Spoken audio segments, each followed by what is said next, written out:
overwhelming, but well, I know one question that people have had in their mind is, what is the timeline of these different streams of work, and when is it gonna come down to my reporting, when I have to report something different, or when do I, as an executive director, have to be responsible for organizational standards and that kind of thing. So this is a draft, and this is still under development. There are a lot of things that influence this.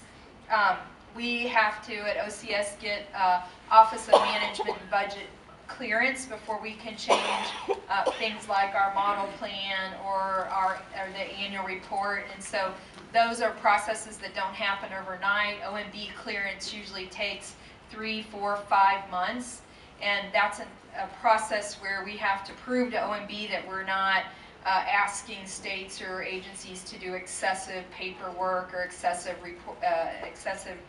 reporting. They're trying to protect you and make sure that you don't have to do silly things. So we are sort of estimating where we have it. You can kind of see the timeline, whether it's by calendar year or fiscal year, where we're at with organizational standards. And our intent is to ask states, when they do their 2016 state plan, which they would send in next summer, what their intention is of how they plan to implement organizational standards. So our expectation is that states will work during 2015 with their community action agencies on implementation, changing rules, changing contracts, all those kinds of things. For federal and state accountability measures, we're on a very similar timeline. We intend to start working with states on those federal accountability measures in 2016, and over 2015 we'll refine those and get our reporting and our clearance and everything set up.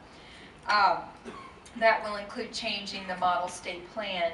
And then finally, the outcome measures, the Roma Next Generation, is a much longer lead, and you can appreciate why. As we change national performance indicators, agencies all over the country will have to rework data systems. There likely will have to be training and technical assistance to states and agencies around data collection and reporting and Roma Next Gen, and so that takes a while. Some states start their fiscal year, or their state fiscal year, in July, so you have to sort of get a lead out from that. And so our vision is that new NPI reporting really wouldn't be fully implemented till probably 2017, although some states, always are ahead of the game. Iowa's one of those, right? Always ahead. Missouri. It may adopt some of those things sooner, potentially, if they're ready, but that will certainly be within the state's purview and depending on state conditions. So that's kind of the timeline on those, and if we haven't all spoken too long, we maybe can have some questions about that here in a minute. But before I leave you, I did just want to say that all of this is really internal. Organizational standards, state accountability, Roma Next Generation is about making us stronger, giving us the capacity to do more and to do better. But the other side of that is, what kind of services are we providing? What kind of policy and program interventions are we looking at that really we think have the potential to change people's lives or change communities?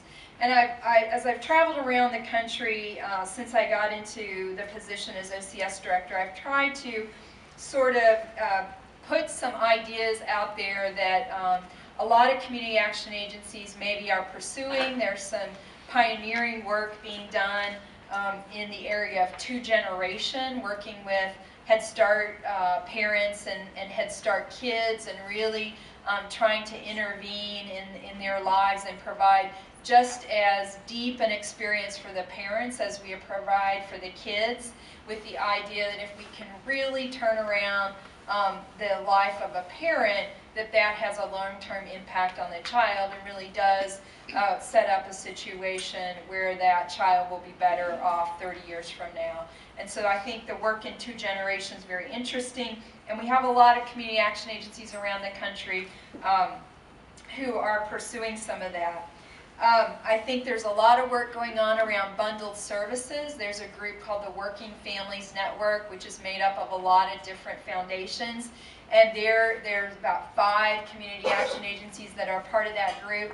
And looking at when you put together employment and financial empowerment and a few other services, do you have a greater impact on that family and on that adult? And we all know in community action the answer is hell yes, right? I mean, that's not rocket science, but they're really getting very intentional about certain outcomes and tracking those. And if you're interested in that, the Community Action Agency in Duluth, which isn't too far from here, is really involved in that.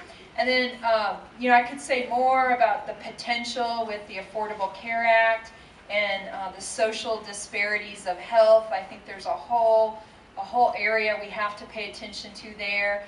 And then sort of another thing that's going on that I sort of would call bundled services for the communities is the whole collective impact approach, where a community really gets everybody pointed in a certain direction about getting kids into college or, you know, a certain outcome, and really collectively tries to move the needle on that. We've got a lot of experience with that in community action, but I think there's some interesting work going on around the country in that too. So I know as a network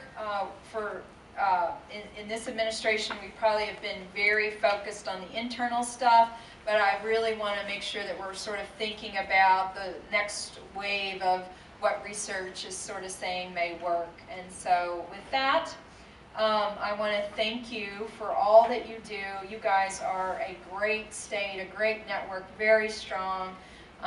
You know, you make community action proud and you strengthen our movement, but just by doing the great work that you do day in and day out. And I want you to know that we're working hard for you in Washington, D.C. And if you have any concerns, my door is always open and my email is readily available. Please reach out and let us know your concerns and what you're doing. Thank you.